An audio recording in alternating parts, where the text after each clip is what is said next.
पुरानी हवेली की मोहब्बत। किस्त नंबर 4। तहरीर उमैर राजपूत। मैंने जल्दी से बेड से उठते ही कमरे से बाहर की तरफ दौड़ लगा दी। अब मुझे अपने कमरे से भी खौफ आने लगा था। रोज़ रोज़ एक नया हादसा मज़ीद खौफ को बढ़ा रहा था। अब मुझे यकीन आने लगा था ये सब मेरा वहम नहीं बल्कि सब सच हो रहा था। मैं सीधा अम्मी के कमरे में गया और जाकर सो गया। सुबह उठते ही कॉलेज इसी रास्ते से जाना था। मुझे अब और बर्दाश्त नहीं करना था। अब मैं इस सब का मुकाबला करना चाह रहा था। मैं पुरानी हवेली के इस रास्ते पर आकर रुक गया और उसकी तरफ देखने लगा। आखिर उसमें क्या राज है? जो भी चीज़ मुझे तंग कर रही थी उसका इस हवेली से कोई तो ताल्लुक़ ज़रूर था। पहली बार जब मैंने ख्वाब में देखा था तो यही हवेली थी जिसके सामने मैं खड़ा था, और वो खौफनाक इसी हवेली के अंदर तख्त पर मौजूद थी। पता नहीं क्यों दिल चाह रहा था हवेली के अंदर जाया जाए और देखा जाए। दिलचस्पी भी थी पर खौफ भी आ रहा था। ये सब अभी सोच ही रहा था कि हवेली के अंदर से एक नकाबपोश लड़की नमूदार हुई जो तेज़ी से मेरी तरफ बढ़ रही थी। मैं एकदम हक्का बक्का रह गया और साइकिल तेज़ तेज़ चलाने लगा। मैं बार बार पीछे मुड़कर देख रहा था। वो नकाबपोश लड़की अब इसी रास्ते पर मेरे पीछे पीछे आ रही थी। मैंने साइकिल और तेज़ी से चलाई और आबादी में दाखिल हो गया। फिर पीछे मुड़कर देखा तो वो लड़की नज़रों से ओझल थी।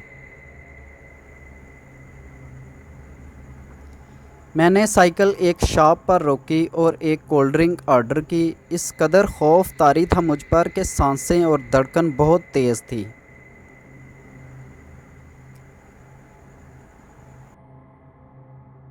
वो जैसे ही हवेली से नमूदार हुई थी जान ही निकल गई थी। मैं शॉप पे खड़ा बार बार इसी रास्ते को देख रहा था। आधे घंटे से ज़्यादा मुझे हो गया था, पर मैं आज कॉलेज जाने के मूड में बिल्कुल नहीं था।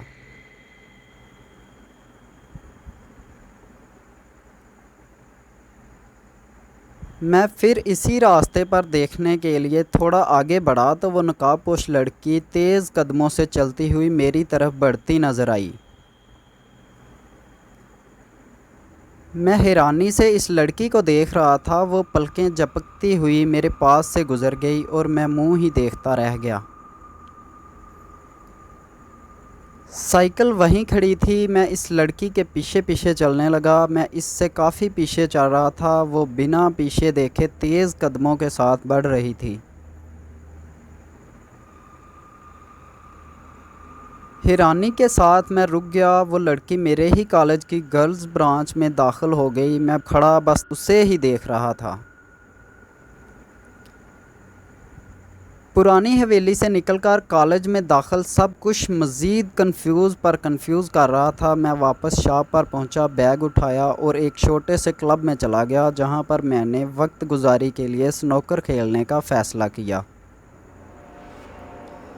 2-3 गेम हारने के बाद मैं वापस वही शॉप पर पहुंचा जहां पर मैंने साइकिल खड़ी की थी। शॉप वाले से एक कोल्ड ड्रिंक ली और कॉलेज से छुट्टी होने का इंतज़ार करने लगा। कुछ देर गुजरी ही थी, वही नकाबपोश लड़की मुझे आती दिखाई दी। मैं जल्दी से भागकर सड़क की दूसरी तरफ जाकर खड़ा हो गया। मैं इस लड़की को बहुत करीब से देखना चाहता था। जैसे जैसे वो पास आ रही थी धड़कन बढ़ रही थी, सांसें भी तेज़ हो रही थी। उसकी आंखों की चमक भी महसूस हो रही थी।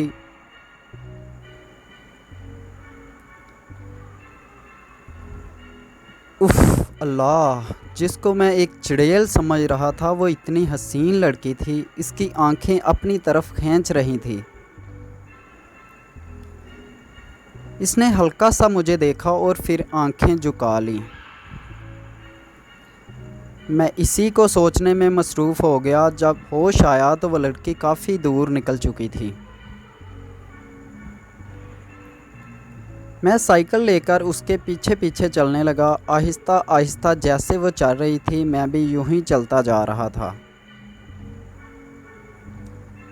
और फिर वो लड़की इसी पुरानी हवेली के रास्ते पर मुड़ी। चलते चलते जैसे ही अंदर दाखिल हुई तो नज़रों से ओझल हो गई। सबसे बड़ी हैरान कर देने वाली बात ये थी, ये इतनी खौफनाक हवेली में कैसे चली जाती है और क्या ये यहीं रहती है? सब सवाल मेरे अधूरे रह जाते। रोज़ ही मैं इस लड़की को देखता और वो मेरे पास से गुज़र जाती।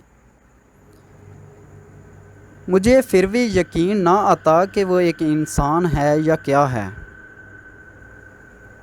इतनी हिम्मत भी ना हो पाती कि मैं उससे बात ही कर लूं।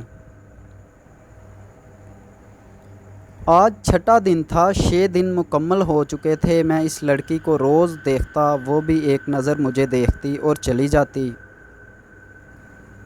इसी दौरान मेरे साथ कोई भी हादसा न पेश आया था जिससे मुकम्मल यकीन होता जा रहा था कि यही वह लड़की थी मुझे बार बार तंग कर रही थी। अगर ये कॉलेज की स्टूडेंट है तो इसका बैग कहाँ है? हर बात शक में बदल जाती थी। कॉलेज से छुट्टी हुई तो मैं इसी रास्ते से वापस घर जा रहा था। अभी थोड़ा आगे निकला हूँगा, मैंने देखा सड़क के किनारे वही लड़की बैठी हुई थी। मैं इसे देखते ही साइकिल धीमे धीमे चलाने लगा। जैसे जैसे उसके पास जा रहा था मेरा दिल तेज़ी से धड़क रहा था। थोड़ा दूर ही था कि मैंने देखा वो लड़की वोमिटिंग कर रही थी। मुझे देखते ही हाथ से रुकने का इशारा किया।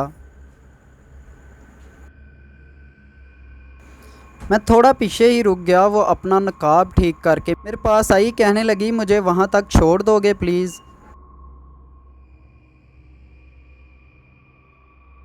मैंने एक नज़र उसके चेहरे पर डाली तो उसकी आंखों से पानी बह रहा था। मैंने जल्दी से पानी की बोतल बैग से निकाली और उसकी तरफ बढ़ा दी।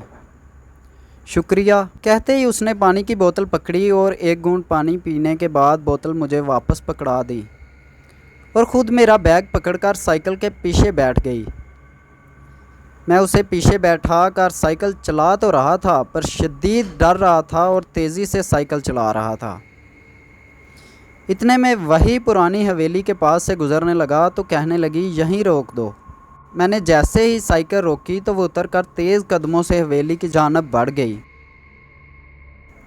और मैं देखता ही रह गया। वो नज़रों से ओझल हो गई। उसकी आंखें इस कदर हसीन थीं मैं भूल ही ना पाया था उन आंखों को। रात भर उसी के बारे में सोचता रहा। वो इतनी पास थी मैं फिर भी बात ना कर सका। अगले रोज़ मैं फिर उसी रास्ते पर था और उस नकाबपोश का इंतज़ार कर रहा था पर वो ना आई। मेरा सारा दिन इंतज़ार में गुज़रा। उसके ना आने से मैं पता नहीं क्यों इतना बेचैन हो गया। मैंने फ़ैसला किया मैं हवेली के अंदर जाऊं। मैं हवेली के रास्ते पर चला और जैसे जैसे हवेली के करीब पहुंचा तो वही ख्वाब याद आने लगा और मैं वापस मुड़ गया। अगले रोज़ कॉलेज जा रहा था तो हवेली के रास्ते के सामने आकर रुक गया और काफ़ी देर मैं वहीं खड़ा रहा पर वो नकाबपोश आज भी ना आई। ज़िंदगी बाहर तो बहुत अच्छी चल रही थी नॉर्मल, पर अंदर से बेचैन बहुत था। मैंने आज क्लास लेने का फ़ैसला किया पर पढ़ने को दिल नहीं चाह रहा था, बस चुपचाप बैठा रहा। जैसे ही छुट्टी हुई घर के लिए निकला तो वही लड़की वापस जा रही थी। मैं उसे देखने लगा, साइकिल तेज़ कदमों से चलाने लगा और उसके पास आकर आहिस्ता कर दी। थोड़ा आगे गुज़रते ही मैंने साइकिल रोक दी। ये इशारा था कि अगर वो मेरे साथ बैठना चाहती है तो बैठ सकती है। वो करीब आई, पीछे से बैग उठाकर बैठ गई। समझ से बाहर था मैं ये सब क्यों कर रहा हूँ। कुछ रास्ते बहुत खामोशी रही। फिर उसने खामोशी तोड़ते हुए कहा, आपका नाम अहमद है?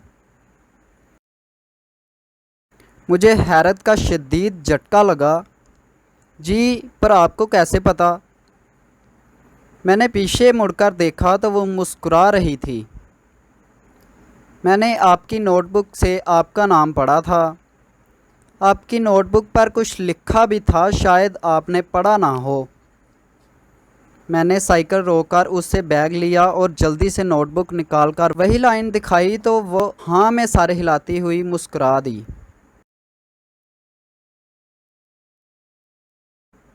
वो मेरी हैरानी पर मज़ीद मुस्कुरा रही थी और मैं जो क्या से क्या सोचकर बैठा था सब एकदम बदल चुका था। पुरानी हवेली के सामने साइकिल रोकी तो वो उतरकर हवेली की जानब चलने लगी। फिर एकदम वापस मुड़ी और मुझसे मुखातब हुई, मेरा नाम सोनम है। ड्रॉप करने के लिए थैंक्स, और मुस्कुराकर पुरानी हवेली की जानब चल पड़ी।